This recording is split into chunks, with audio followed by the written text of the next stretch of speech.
ഈ സംഭവം നടക്കുന്നതിന് തൊട്ടടുത്ത് എൻ്റെ ബിസിനസ് നടത്തുന്ന അരുൺകുമാർ നമ്മുടെ ഒപ്പം ചെയ്യുന്നുണ്ട്. ചേട്ടാ, ഈ സംഭവം അറിഞ്ഞായിരുന്നു? സംഭവം നടന്നതിൻ്റെ പിറ്റേന്നാണ് ആ കൊച്ചിവിടെ വന്നത്. വന്നിട്ട് ഇങ്ങനെ ചോദിച്ചു, ചേട്ടാ ഈ CCTV ഈ ചേട്ടൻ്റെ ഓഫീസിലാണോ എന്ന്. ഞാൻ പറഞ്ഞ അല്ല, ഇപ്പുറത്തെ ഓഫീസിലുണ്ടെന്ന് പറഞ്ഞു. അപ്പോൾ ചോദിച്ചു, ഇങ്ങനെ ഒരുത്തനെൻ്റെ പുറകെ വന്ന് എന്നെ ഒന്ന് തോണ്ടി ചേട്ടാ, ഇങ്ങനെ ഒരു ഇഷ്യൂ ഉണ്ടായെന്ന് പറഞ്ഞു. അപ്പം അതിൻ്റെ ഇത് കിട്ടുന്നുണ്ടെങ്കിൽ അപ്പുറത്തെ ഓഫീസിൽ കയറി നിങ്ങൾ ചോദിച്ചു നോക്ക്, ചിലപ്പോൾ പുള്ളി തന്നേക്കുന്നു. അപ്പോൾ എന്നിട്ട് പുള്ളിക്കാരി അത് സ്റ്റേഷനിൽ പോയി കംപ്ലയിൻറ്റ് ചെയ്തു. എന്നിട്ട് അപ്പോൾ അവരെന്തോ പിന്നെ എന്തോ ഇത് കിട്ടണം, തെളിവ് എന്തെങ്കിലും കിട്ടിയാലേ നമുക്ക് എടുക്കാൻ പറ്റുള്ളൂ എന്നാണ്ട് പറഞ്ഞു എന്ന് എനിക്ക് തോന്നുന്നു.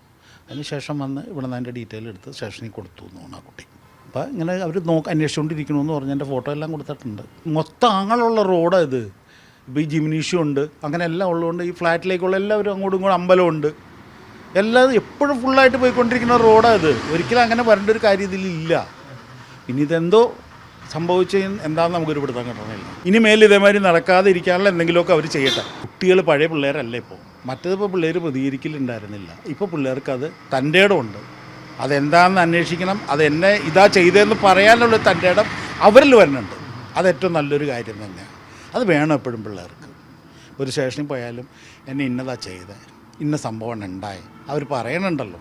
പണ്ടത്തെ പിള്ളേരൊക്കെയാണ് ഒന്നും മിണ്ടുകയില്ല, അവരവരുടെ പാട്ടിന് മിണ്ടാതെ അങ്ങോട്ട് പോട്ടേന്ന് വയ്ക്കുകയുള്ളൂ.